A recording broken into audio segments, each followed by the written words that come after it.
우리 국군의 뿌리가 독립군, 광복군 여기서부터 비롯됐다면 독립군에도 관여하고 나중에 군에 들어와서 6.25를 맞아서 또 공산 세력과 싸우기도 하고 나중에 권위주의 정권에 대항해서 반독재, 민주화 운동에 또 합류하고 이런 민족적인 정통성을 가진 분은 안 계실까 하는 늘 궁금증을 갖고 있었는데 그런 분이 계셔요. 이런 장군의 생애를 한번 소개시켜 드리는 시간을 마련했습니다. 어서 오십시오. 네, 안녕하십니까. 장식 네. 전 국방 네. 홍보원장이십니다. 네, 오늘 오성 장군, 우리나라에 오성 장군이 있어요, 없어요? 지금 그러니까. 현재? 우리는 오성 장군이 공식적으로 네. 있은 없죠. 적이 없는데 네. 오성 장군 김홍일 있으시더라고요. 네, 그렇게 별명이 부르시는 분이 분, 네, 계세요. 불리는 네. 분이 있으시더라고요. 왜 오성 장군입니까? 이분이 중국군에 근무했거든요. 아. 중국 국민당 정부, 그러니까 장제스 정부죠. 네.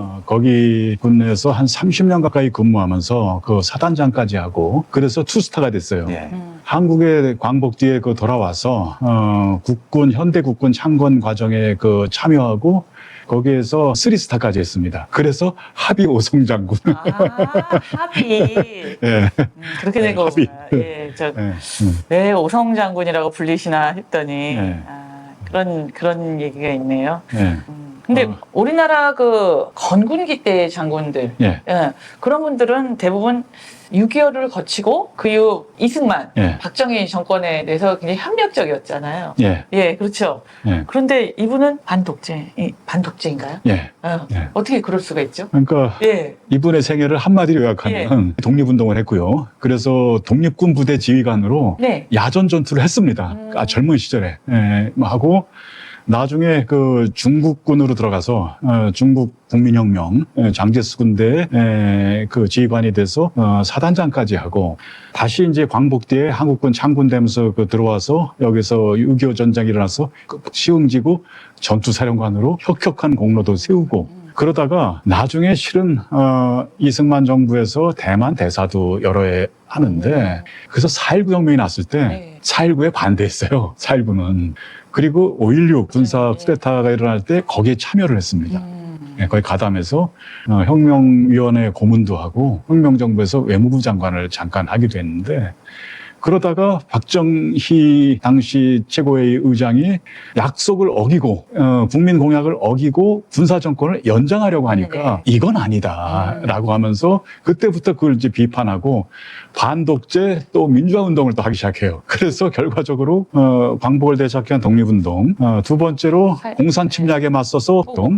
그다음에 반독재 민주화 활동. 이 세 가지를 동시에 한 사람이 실천한 삼관왕이 된 거죠, 이분이. 그게 김홍일 장군. 대단하신데요. 네. 역사 그러니까 우리 네. 이제 군에서 네. 그런 소위 상관왕을 네. 한 분들을 찾을 수가 없어요. 예. 그런데 이제 이런 분들이 훌륭하게 이렇게 계시니 예. 그동안 어찌하다 이렇게 우리는 그걸 외면하고 있었을까 혹은 예. 외면은 아닐지라도 잊고 예. 주목을 못했을까 하는 반성이 오늘 새삼스럽게 되는데요. 예. 그분의 생애를 우리가 좀 본받고 새롭게 인식을 하고 우리의 지표로 좀 삼아야 되겠다 하는 생각이 들어요. 정말 이 부분, 안타깝기도 하고, 우리 함께 생각해 볼 문제인데요. 제가 이 문제를 취재를 하다가 이제 알게 된 사실들이, 2022년도인가요? 2021년도인가 그때 이제 아마 문재인 정부 때인데, 수도방위 사령부, 사령관은 김도균 장군이란 분이 사령관을 할 당시였어요. 이분이,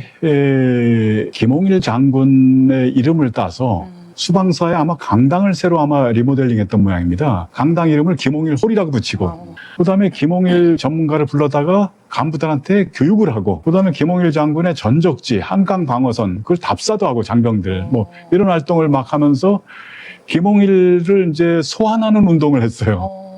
근데 왜 소환하는 운동을 했냐? 말씀드린 것처럼 훌륭한 인물임에도 불구하고 그동안 정말 불행히도 우리 국방 영역에서 오랜 생을 이 인물을 잊고 또 의도적으로 그 인물을 지워버린 그런 역사가 있었던 거예요. 정말 역사 속에서 네. 굉장하신 분이네요. 그렇죠. 역사 속에서. 그런 일들이 있다 보니까 어떻게 보면은 이제 민간인들 또 시민사회에서 독립운동 관계를 좀 다루고 기리고 하는 분들은 김홍일 장군을 아는데 정작 군인들이 몰라. 이 군인들이 알아야 되는데, 이렇게 훌륭한 네, 군인을. 예. 그러니까 이제 저 김도균 수방사령관 같은 분이 김홍일 장군 소환 운동을 느닷없이 벌이고 이러니까 저는 참 안타깝기도 하고, 그러나 또 그 활동이 뜻깊다 이렇게 생각하기도 했죠. 이분 군인들한테 소개하고 교육하고 정신을 잊게 하는 데는 뭔가 좀 찝찝한 분들이 계셨겠지요. 예.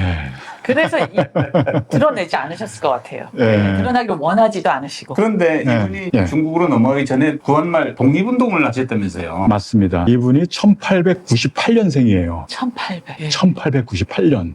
네. 생이고 평안북도 용천인가에서 태어난 분인데 용천군에 태어났는데 7살 유년 시절에 러일 전쟁이 일어났습니다. 자기 집이 러시아군한테 징발돼 갖고 러시아군 작전 본부가 됐어요. 그러니까 집안이 컸나보죠. 그런가 봐요. 꽤 사는 집이었던 것 같아요. 근데 7살 김홍일 소년이 야 이게 뭐냐 도대체 러시아와 일본이 남의 나라 가서 멋대로 전쟁을 하고 징발을 미치고 하고 펄쩍 뛸 일이지. 지네들끼리 전쟁하는데 왜 남의 나라에 와서 그것도. 그래서 김홍일 소년이 근데 7살 소년이 그 생각을 한대. 그 자기 집이 징발돼서 러시아군한테 당하는 걸 보고 내가 장래 군인이 되겠다. 군인이 돼서 이 우리나라를 내가 지키겠다라고 이제 결심을 합니다. 결심을 하고 그러다가 이제 일제한테 국권을 빼앗기고 뭐 그러다가 이제 김홍일 이분이 그 당시에 오산학교라고 민족사학이에요. 이승훈 선생이 설립한 거기를 졸업하면서 민족의식을 또 갖게 되고 하다가 나중에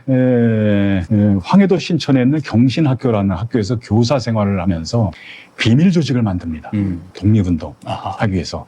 그랬다가 일제 경찰한테 체포당해서 혹독한 고문을 당하고 나와서도 감시당해서 활동의 자유가 없어요. 그러니까 시점으로 보면 그게 10대 후반인데. 그렇죠. 예. 10대 후반에. 대단하네요, 진짜. 네. 그래서 이분이 이제 하다가 활동의 자유가 없으니까 상해로 망명을 해갖고 상해에서 망명을 해갖고 거기에서 이제 이 누구 소개를 받아갖고 중국의 이 군사학교, 중국의 그 사관학교에 입교해서 귀주라는 곳에 구이조라고 이렇게 부르는데 거기 사관학교 입교해서 그쪽 부대에 잠깐 근무를 하다가 상해 임시정부에 찾아갑니다. 그 당시에 상해 임시정부의 국방장관 격이 군무총장이라고 노백린 장군이라는 분이 있었어요.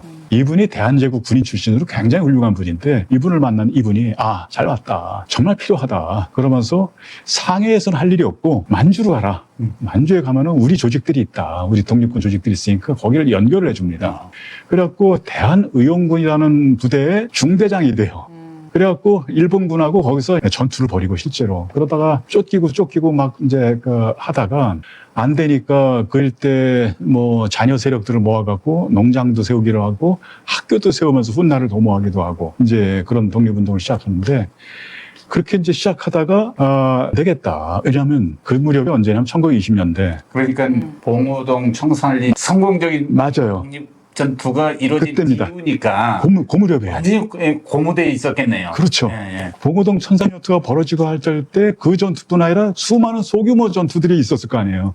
그 전투 하나로 의용군의 예. 중대장급 지휘관으로 전투를 이제 하셨는데 불행한 거는 봉오동 청산리의 그 승리 이후에 일제가 대대적인 반격 작전과 토벌 작전을 벌여갖고 거기 완전히 한인사가 초토화가 되고 그 당시 그랬죠. 참변이 벌어지고 초토화가 되고 했는데 더 이상 쓸 수 없었어요. 그래서 이분이 다시 이제 중국 이쪽에 중으로 이제 들어와서 황푸 사관학교라고 황푸. 굉장히 유명한 사관학교죠. 아마 장제스가 여기 학교장을 했죠. 장계석이. 그래요.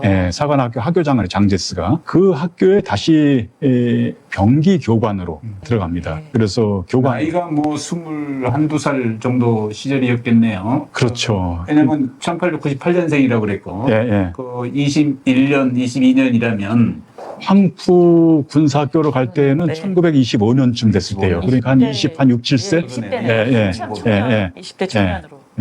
그래서 황푸군사학교 교관을 하다가 거기를 나와서 또 중국군 장교로 이제 계속 근무를 하는 거죠. 근무를 하면서 상해 임시정부하고 또 그 아주 밀접한 관계를 맺고 그런 활동을 하게 되죠. 그래가지고 이제 광복군과 인연을 맺게 되는군요. 20대 이제 광복군으로 들어가서 또 많은 활동을 하셨겠죠? 그 이분이 독립군 광복군 활동을 모두 3차례에 걸쳐서 합니다. 네. 사실은 이제 그 청년 시절과 이때 주된 경력은 중국군이에요. 중국군 경력, 중국군에서 계속 진급하고 해갖고 나중에 야전 부대 사단장까지 하면서 아, 일본 중일 전쟁 때 일본군 중국 상가오 전투인가 하는 전투에서 일본군 1만 5천 명 정도를 거의 그냥 그 괴멸시키다시피 해서 엄청난 전과를 올려갖고 투스타로 야, 사단장으로 그 황푸사관학교 교관으로 있다가 계속 진급해갖고 네. 1937년도에 중일 전쟁이 그렇죠, 벌어지니까 그렇죠. 예. 그때는 40대가 40대 이 정도 됐겠네. 됐죠. 그래서 중국군 장교와 사단장까지 생활을 30년간 아까 이제 오 교수님 말씀하신 독립군 또 광복군 관계에는 모두 세 차례 활동을 하시는데 아까 말씀드렸던 이제 20대 때 만주에서 그 독립군 중대장 예. 1차 활동을 하고 예. 2차 활동은 한 40대 때 40대 정도 됐을 때 상해 임시정부에 그 당시에는 중국군 병기 공장이 있었어요. 병기창이라고. 거기에 이제 책임자로 있을 당시에 상해 임시정부하고 긴밀하게 교류를 합니다. 교류를 하면서 그 당시에 백범 김구 주석이 의열투쟁을 기획을 합니다. 폭탄 투척. 그래서 이봉창 의사 있잖아요. 네. 그렇죠. 이봉창. 네, 도쿄에 가서 왕궁 일본 왕을 저격하겠다 해갖고 이봉창 의사가 이제 투쟁이 있었는데 그때 들고 간 폭탄을 이 김홍일 장군이 제조해갖고 건넨 거예요. 병기창의 책임자니까. 병기창 중국군 병기창 책임자니까. 그럴 수 있겠네요. 네. 그래갖고 폭탄 4발을 만들어갖고 이제 전해줬는데. 이봉창 의사가 일본 그 왕궁 앞에서 매복하고 있다가 이제 던졌는데 실패했죠. 네. 실패한 이유가 폭탄의 위력이 약했던 거예요. 그래서 뭐 조금 경상 일부 수행원들 경상 뭐 해서 이제 실패했죠. 그러고 나서 백범 김구가 김홍일 장군한테 이게 고맙긴 고마운데 이게 문제 많다. 화력에 문제가 많다. 일단 제조를 다시 좀 고려하되 화력 이발을 갖고는 안 된다. 좀 더 센 걸로. 그래갖고 이분이 병기창 계속 이제 연구합니다. 연구해갖고 강한 화력의 이제 그 폭탄을 제조를 새로 그래서 물병과 도시락 폭탄인데 윤봉길 강한 화력. 그래서 윤봉길 의사의 상하이 그 홍구공원 의거 그게 또 그 폭탄을 또 제공해요. 김홍일 이분이 폭탄을 이번에는 제대로 던지고 제대로 폭발해갖고. 그때 홍구공원에 있었던 어떤 이제 일본군 최고 책임자가 시라카와라고 하는 중장인가 대장인가 하는 그쪽에 일본군 책임자 그 자리에서 폭탄에 맞아서 죽고 정말 대한민국 임시정부와 그다음에 한국 청년들의 어떤 기계 세계에 떨쳤죠. 그 당시 이 사건으로 해서 그 뒤에 김홍일 장군님이 장군이 있었던 거예요. 그 폭탄 아니었으면 어떡할 뻔했어요.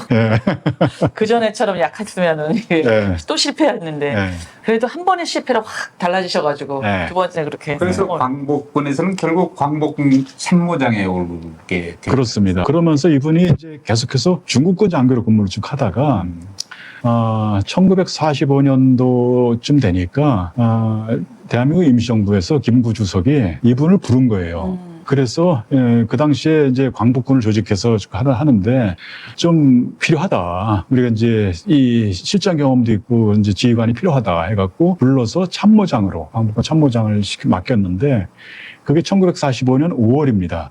근데 8월달에 일본군이 이제 항복했잖아요. 그러니까 광복군 참모장으로 활동한 기간은 얼마 안 되고 다시 이분은 중국군으로 복귀를 해요.